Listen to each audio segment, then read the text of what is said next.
మన నగరాలు పట్టణాలు ప్రగతి బాట పట్టాలంటే బీజేపీని గెలిపించండి. కేంద్ర ప్రభుత్వ సహకారంతో మున్సిపాలిటీలు, కార్పొరేషన్ల సమగ్రాభివృద్ధి. ఇది తెలంగాణ ప్రజలకు మోదీ గ్యారంటీ. కమలం గుర్తుకే మన vote. Save Telangana. Vote for BJP. Welcome to Suman TV. పరమ పవిత్రమైన కలియుగ దైవం శ్రీ వెంకటేశ్వర స్వామి తిరుమల లడ్డు అపవిత్రత అయింది అని చెప్పేసి నేషనల్ మీడియా కూడా కోడైకి వస్తూ ఉంది. ఎందుకంటే ప్రపంచంలోని వాటికన్ సిటీ తర్వాత అత్యంత ఎక్కువ భక్తులు కానీ ఆదాయం కానీ వచ్చేది తిరుమల తిరుపతి దేవస్థానం. దానికి చరిత్ర ఉన్నది. ఆనాటి శ్రీకృష్ణదేవరాయలు గారు కొండలు తొలిచి రోడ్డు మార్గం వేసి ప్రతి విజయానికి గుర్తుగా కొన్ని నగలు, బంగారు అన్నీ కూడా తీసుకెళ్లి స్వామివారికి ఇచ్చేసేవాళ్ళు. ఎందుకంటే తిరుమలలో మనం చూసుకుంటే కనుక దర్శనం చేసుకుని బయటకు వచ్చేటప్పుడు శ్రీకృష్ణదేవరాయలు గారితో పాటు వాళ్ళ శ్రీమతులు అక్కడ ఉంటారు, మనం లెఫ్ట్ సైడ్ చూస్తే కనుక. అటువంటిది ఆ తర్వాత ఎన్టీ రామారావు గారు తెలుగువారి ఆత్మగౌరవం కోసం టీడీపీ పార్టీ పెట్టిన తర్వాత అటు తమిళనాడు కూడా పోకుండా తిరుపతి మాదే అనే సమయంలో ఇది మనది అనేది దక్కించుకోగలిగారు. ఆ విధంగా తిరుమల పవిత్రతని కాపాడగలిగారు. ఆ తర్వాత చంద్రబాబు నాయుడు గారు ఆ చుట్టుపక్కల రెడ్ శాండిల్స్ కావచ్చు, మొక్కలు పెంచడం కావచ్చు, తిరుమల పవిత్రని కాపాడటంలో తన వంతు కృషి చేశారు. అనుకోకుండా అలిపిరి ఘటన క్లేమోర్ మైన్లు పేలినా ఆయన ఆ ప్రాణాపాయ పరిస్థితి నుంచి నక్సల్స్ పెట్టిన దాని నుంచి బయటపడ్డాడు. ఎందుకంటే ఆ స్వామివారి సెంతనే కుప్పం దగ్గర ఆయన జన్మించాడు కాబట్టి ఏదైనా చేయొచ్చు కానీ వెంకటేశ్వర స్వామితో పెట్టుకోకూడదు. ఆయన వల్లే నాకు ఈ రోజు ఈ జన్మ అని చెప్పాడు. 4.5 దశాబ్దాల అనుభవం ఉండి మోస్ట్ సీనియర్ పొలిటీషియన్ ఉన్న చంద్రబాబు నాయుడు గారు వెంకటేశ్వర స్వామి యొక్క విశిష్టత గురించి చెప్పకనే చెప్పారు. ప్రతి ముఖ్యమంత్రి గారు కూడా సతీ సమేతంగా పోయి పట్టు వస్త్రాలు సమర్పిస్తారు బ్రహ్మోత్సవాల సమయంలో. ఇవన్నీ ఆనవాయితీగా వస్తున్న ఇదనమాట. కాకపోతే లాస్ట్ 5 yearsలో తిరుమల అపవిత్రత జరిగింది. తర్వాత ఇతర మతాల వాళ్ళు అక్కడ మతబోధన చేస్తున్నారనేది ఒక ఆరోపణ. తర్వాత హిందూ మతాన్ని, ఆ సంప్రదాయాన్ని గౌరవించిన వాళ్ళు టీటీడీ చైర్మన్లు అయ్యారు అని చెప్పేసి ఒక వాదన. ఇవన్నీ కూడా మనం విన్నాం. సరే, ఏదేమైనా కానీ ఇవన్నీ ఒక ఎత్తు అయితే ఈ రోజు నేషనల్ మీడియా కూడా రిపబ్లిక్ అనే ఛానల్లో కూడా అర్నబ్ గోస్వామితో సహా చాలా మంది ఫ్రంట్ లైన్ మీడియాలో కూడా తిరుమల లడ్డు అపవిత్రత అయింది, 100 కోట్ల మంది హిందువులకి వాళ్ళ ఆత్మాభిమానం దెబ్బతిన్నట్టే, 80% పాపులేషన్ ఈరోజు హిందువులు ఉంటే హిందువుల మనోభావాలు లడ్డు కలితేనప్పుడు మరి గాయపడినట్టే కదా అని చెప్పేసి 300 సంవత్సరాల చరిత్ర ఉన్న తిరుమల అపవిత్ర చేసింది ఎవరు, గత 5 సంవత్సరాలు జరిగింది ఏందని నేషనల్ మీడియా అంతా చెప్తుంది.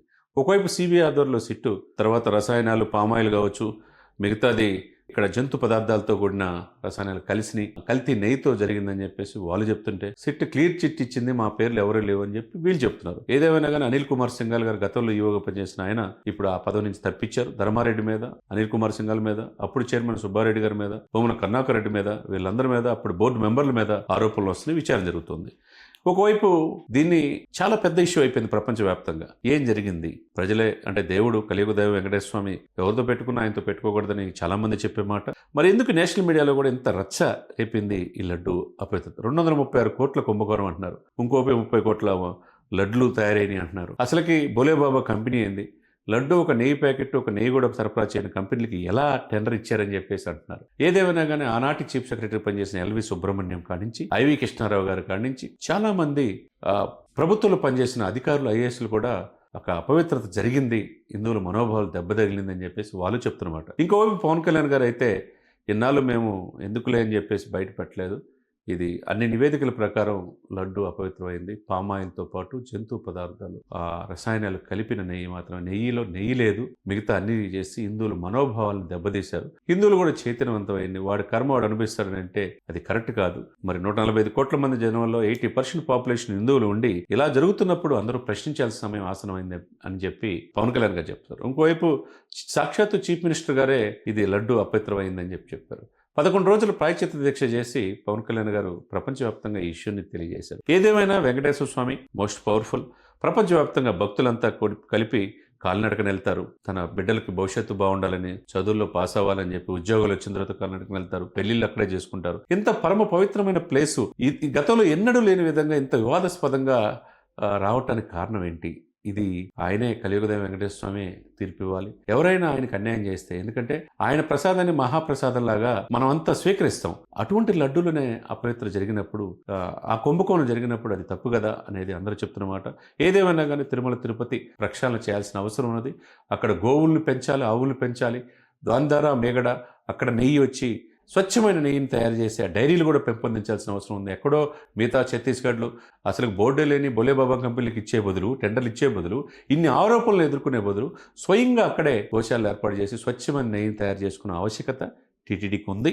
ఎందుకంటే ఇప్పుడు ఎట్లయితే స్వామివారి అలంకరణ చేయడానికి, తోమాల సేవ చేయడానికి అక్కడే ప్రత్యేకంగా మనం పువ్వులన్నీ కూడా అక్కడ తయారవుతుంటాయి నర్సరీలో. అలా చేస్తున్నారు.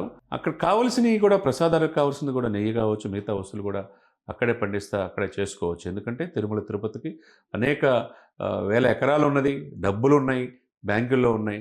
అత్యంత సంపన్నుడైన వెంకటేశ్వర స్వామి ఎప్పుడు లేని విధంగా ఈ ఆరోపణలు రావడం చాలా చింతించాల్సిన అంశం. అనేక ఇంటర్వ్యూలు మనం చేస్తూ ఉన్నాం. ఎందుకంటే దేవుడు ఎలా ఉంటాడో తెలియదు. ఆయన్ని మనం ఆయన మాడవీధుల్లో కూర్చొని ప్రశాంతంగా 10 నిమిషాలు కూర్చొని ఆయన ప్రార్థన చేసుకుంటే అన్నీ మంచి జరుగుతాయని మొక్కు తీర్చుకోవడానికి వెళ్తారు. ఆ విధంగా పిల్లలకు ఏమో తులాభారం చేసుకుంటూ ఉన్నారు. రంగనాయక మండపంలో ఈ దేశ రాష్ట్రపతి కావచ్చు, ఇతర దేశాల అధ్యక్షులు కావచ్చు, తర్వాత ప్రధానమంత్రి కావచ్చు వెళ్ళి అక్కడ వేద పండితుల ఆశీర్వచనం తీసుకుంటారు. మరి ఏదేమైనా కానీ ఎవరు తప్పు చేసినా అది తప్పు చేసిన వాళ్ళు శిక్ష పడాల్సిన అవసరం ఉన్నది. మరి దీన్ని సిట్ బయట వచ్చి చెప్తుందా, లేకపోతే సిబిఐలు చెప్తారా? అధికారులు చెప్తే క్లారిటీ ఉంటుంది. ఒకవైపు నేషనల్ మీడియా కూడా మొత్తం కంప్లీట్గా ఇక్కడ నెయ్యిలో అపవిత్ర జరిగింది గత 5 సంవత్సరాలు అని చెప్పి వాళ్ళు చెప్తున్నారు. ఇటు అధికార పక్షం చెప్తుంది. మరి ప్రతిపక్షం ఏందో మాదేమి లేదు అంటున్నారు.